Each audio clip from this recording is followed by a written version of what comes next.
Достар, масқара ысты 42 градус деген хат келіп жатыр. Қайда 3 рет келді. О 112-ден 3 рет хат келді. 42 градус деген масқара ыстық болып тұр. Мүмкін емес, не деген терлеп жатырмын. Ужас, үйдің ішінде отырып мүмкін емес. Даланы ашып қоятын болсам, балконның есігін ашатын болсам, бәрібір де ол көмектеспейтін сияқты. Ол керісінше үйдің ішін ысытып жібереді. Сондықтан білмеймін не істейтінімді. Ыстық болып жатыр. Жаман ыстық болып жатыр. Ыстық болып жатыр масқара. Ыстық шыдай алмай жатырмын. Болды, білмеймін, бұндайды бір шет көріп тұрмын. 42 градусты қайта келіп жатыр. Білмеймін даже.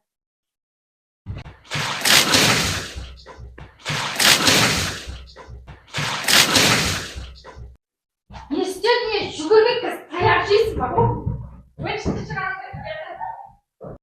Достар, қайда қашып баратсың? Болды, болды, үстіме су шашып болдың. Бірақ өзің де таяқ жедің негізі. Операторға айтып жатқанмын, достар. Жалпы білмедім ба, әнімді су шашып жіберетін білмедім. Енді ыстық болып жатқасын су шашайын деді ма, су шашып жіберді маған. Зато бір салқындап алдым. Ал достар, мен киімімді ауыстырып үлгердім. Шынын айтсам, бұндай болады деп ойламаппын. Жүгірмек інімнің істеп жүрген маған пранк ғой, су шашып жіберіп мынандай ыстық күнде. Бірақ бір жақсы салқындап қалдым.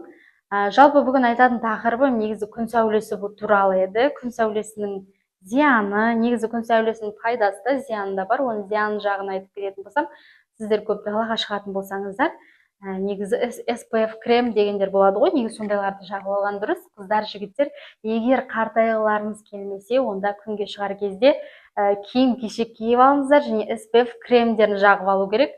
Себебі күн сәулесі, сіздерге бір суретті көрсетейін. Мына суретте бұл кісі ер адамның бір жақ беті қатты қартайып кеткен, бір терісі қатты қартайып салбырап кеткен. Ол күннің әсерінен, ол күн ультракүлгінді сәуле бөледі. Күн солының әсерінен тері қартайып салбырап кеткен. Бұл кісі өзі 20 жыл бойы көлік жүргізеді екен. Көлік жүргізіп отырған кезде әрине бір жақтан түседі ғой. Күн сәулесі бір жақтан түседі, содан кейін оның беті түгелдей қартайып кеткен. Ғалымдардың айтуы бойынша күн сәулесінің зияны осындай.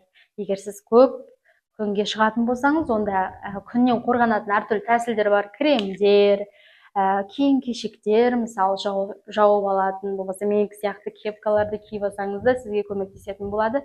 Сондықтан да қартайғыңыз келмесе, терінің салбырауын қаламасаңыз, онда күн сәулесінен негізі абай болған жөн. Достар, жалпы мысалы Қытай, Корея мемлекеттерінде, көптеген Азия мемлекеттерінде күн сәулесінен қорғайтын киім-кешектер және әртүрлі кремдер сатылады. SPF кремдер қыздар қауымы жақсы біледі, әйелдер қауымы жалпы бәрі жақсы біледі. Негізі күн сәулесінің зияны туралы сіз білдіңіз ба? Комментарийге жазып қалдырып кетіңіз. Теріңіз қартайтып, ерте қартайтып, салбыратып жіберетін білдіңіз ба мысалды?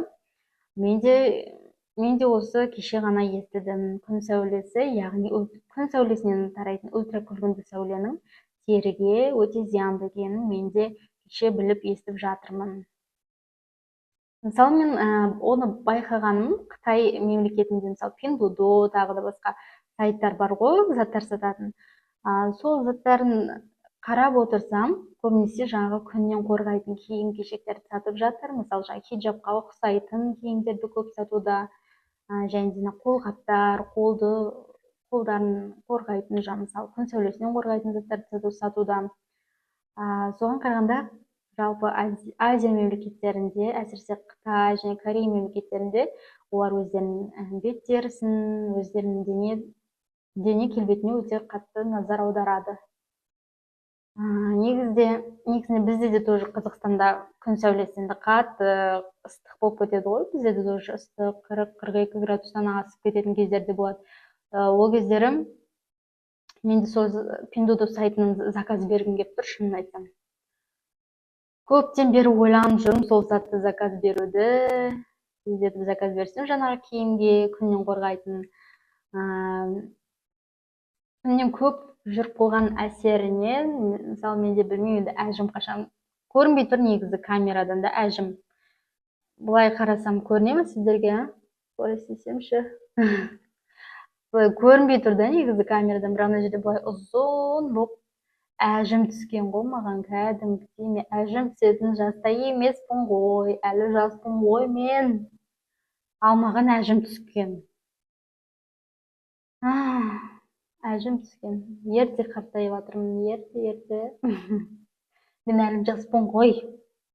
Сондықтан да достар, сіздерге айтаным, қыздар, жігіттер, терілеріңізді, беттеріңізді, бет әлпетіңізді ерте қартаюдан сақтаңыздар. Әрине, мен айтып отырған жағы ультра күлгінді сәуледен. Неше түрлі кремдер бар ғой қазір жағып жүретін, болмаса мен сияқты былай кепка киіп жүрсеңіздер де болады. Сіздерде сұрақ туындайтын шығар, үйде неменеге кепка киіп алған деп, иә?